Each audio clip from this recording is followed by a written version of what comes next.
All right, good morning, everybody. How are we doing? Today is Wednesday, March 25th. As you can see, I kind of switched things around a little bit. We're probably going to run out of baseball jerseys before all this is said and done, so I'm going to have to bust out the baseball hats today. I hope you guys don't mind.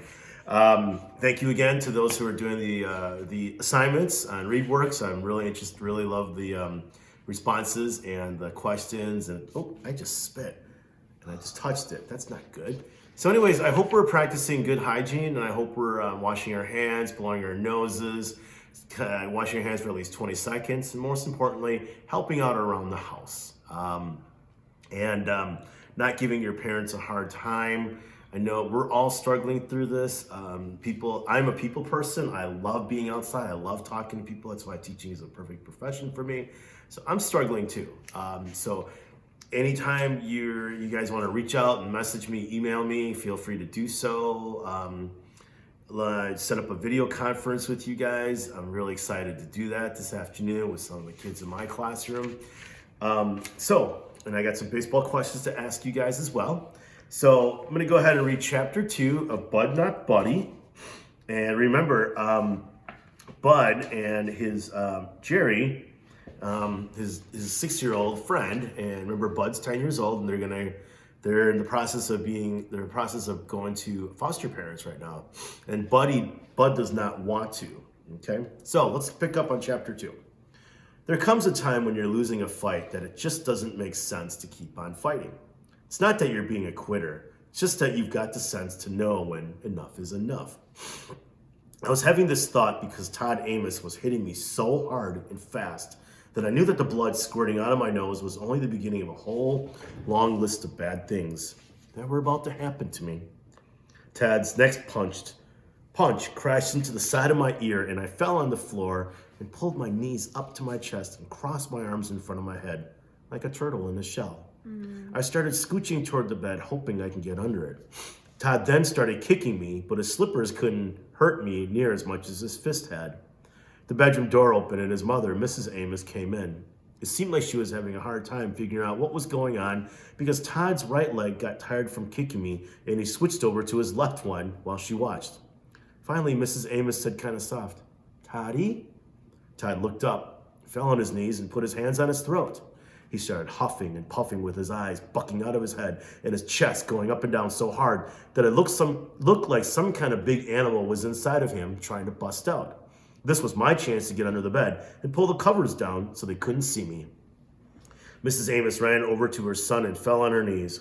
She put her arm around his shoulders. Toddy boy, are you all right?" She looked over to where I was peeking from under the bed.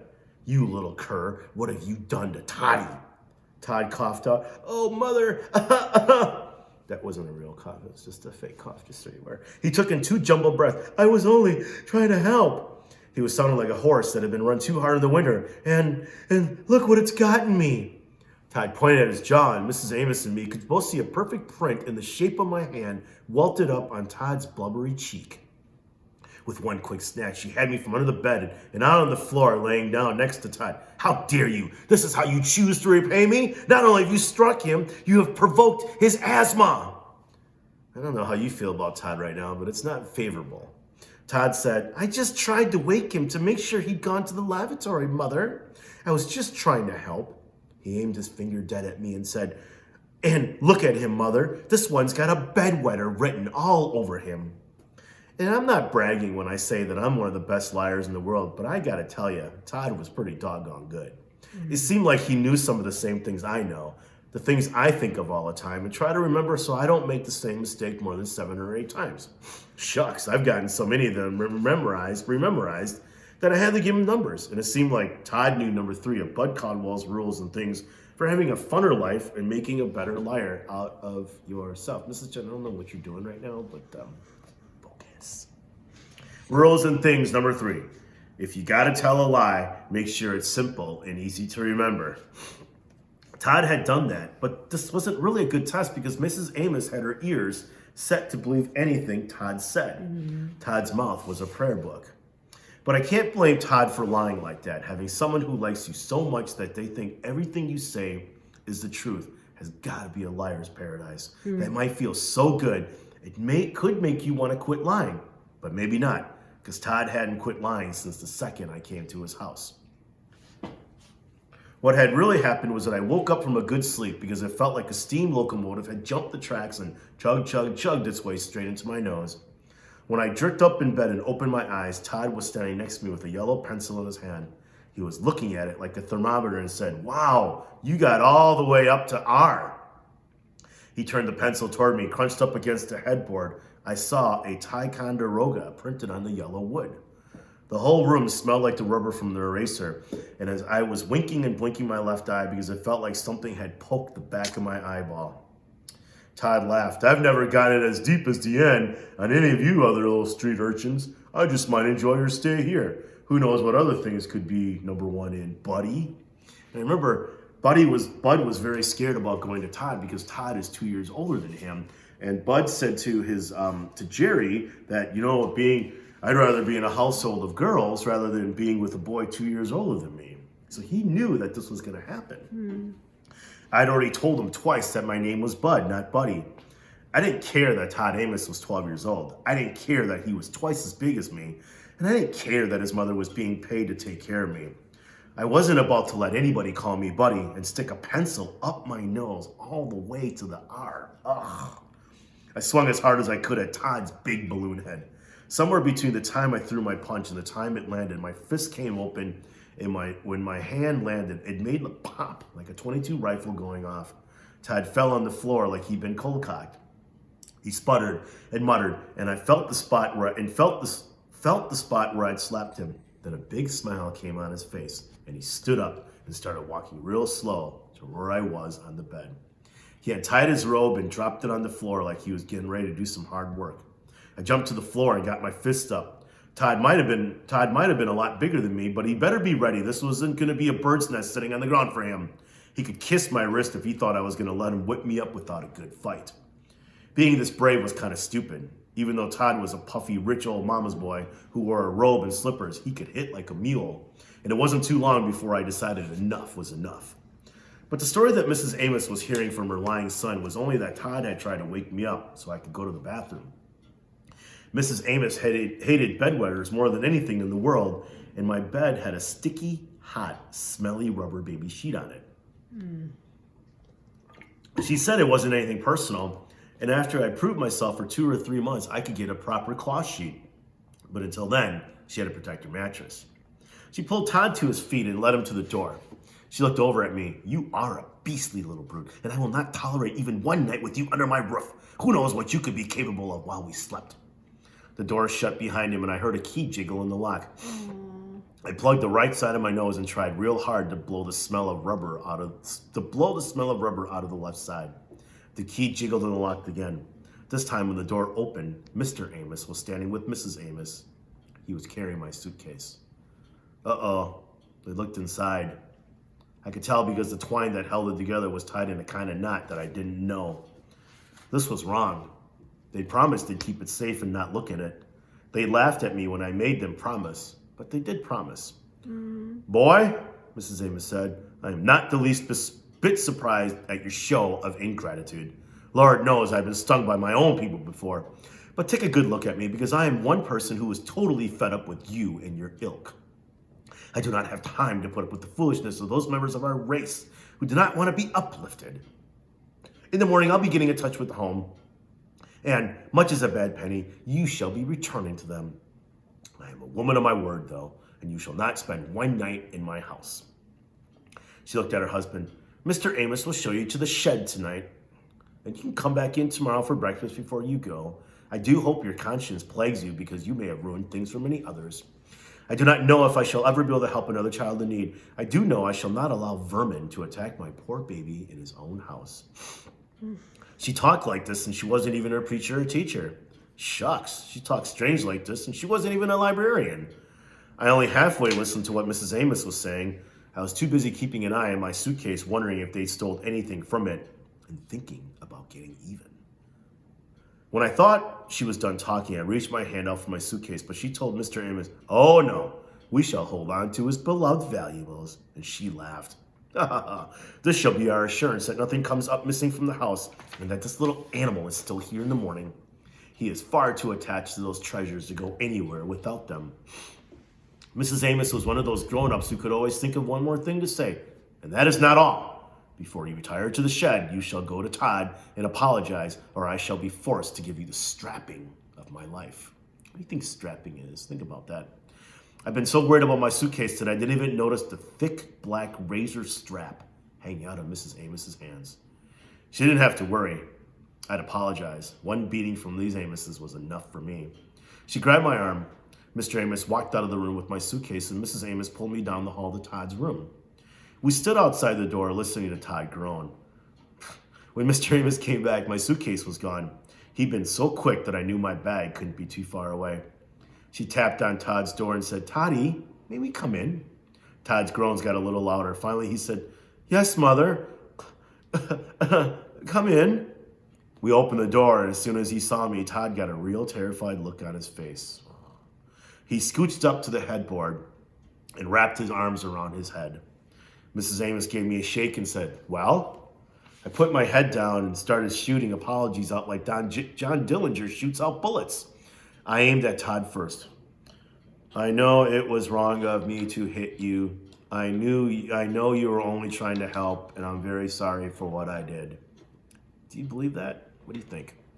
I looked at Mr. Amos, and "Sir, I'm sorry that I got you out of your sleep." He rolled his eyes like that was enough for him. Mrs. Amos was going to be the hardest because just like her ears were set to believe everything that came out of Todd's lips, they were not set to believe anything I said. And if I didn't lie good enough, she was going to use that strap on me. These Amoses might look like a bunch of cream puffs, but if she was anything like Todd, I bet she could pack a real wallop. And Mrs. Amos, I'm so grateful for all your help, and I'm really, really, really sorry. I looked up and could see she needed more. "If you give me another chance, I promise I'll do a whole lot better. Please don't call the home. Please don't send me back." Shucks, going back to the home was just what I wanted to do. But I was being just like Brer Rabbit in one of the books Mama used to read me at night when he yelled, "Please, Brer Fox, don't throw me into the pricker patch. Please, please, please." This was another one of Bud Caldwell's rules and things to have a funner life and make a better liar of yourself. Rules and things number 118. You have to give adults something that they think they can use to hurt you by taking it away. That way, they might not take something away that you really do want, unless they're crazy or real stupid. They won't take everything because if they did, they wouldn't have anything to hold over your head to hurt you with later. I stopped talking and gave Mrs. Amos a chance to jump right in. She held her hand up in my face and said, "Enough. Mr. Amos, give him the blanket and pillow off the bed he was in and put him in the shed." Todd said, "Yeah, buddy, keep a sharp eye out for the vampire bats in the shed." It was like a miracle. Todd's asthma was gone and he turned into a real chatterbox. Oh, and watch out. Percy's listening too. Percy's listening. Todd's asthma was gone. Oh, and watch out for those spiders and centipedes, buddy. The last kid who got put in there got stung so bad, he was swole up as big as a whale when we got him out in the morning. I guess I didn't look scared enough because Todd kept going. The kid before that hasn't been found to this day. All that's left is that big puddle of blood on this floor. Isn't that right, Mother? Mrs. Amos said, "Now, Toddy, hush up. You'll just tire yourself out more." I noticed that she never denied things Todd had said about the vampires and centipedes and spiders and puddles of blood. As I followed Mr. Amos, I kept a sharp eye out for my suitcase. When we got to the kitchen, the first thing I saw was that there was a double-barreled shotgun leaning against the side of the icebox. I didn't have time to wonder why they'd be so scared they keep a big gun like that out in the open, because I spotted my suitcase slid way under the kitchen table. I didn't let Mr. Amos knew I'd seen it, but it did make me get a lot calmer.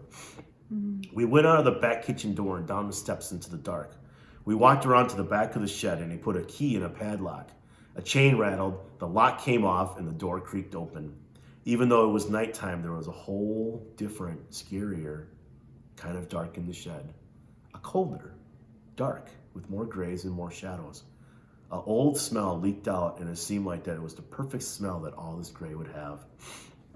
Mr. Amos nudged me, and I took a baby step into the shed. He could kiss my wrist if he thought I was going to beg him and say things like, "I'll do anything you folks ask me if you don't lock me up in here all alone." I squeezed my tongue between my teeth to hold it still. Because I know a lot of times your brain might want to be brave, but your mouth might let some real chicken-sounding stuff fall out of it. I stood a little bit inside and looked around. Right under the window was a pile of stacked wood.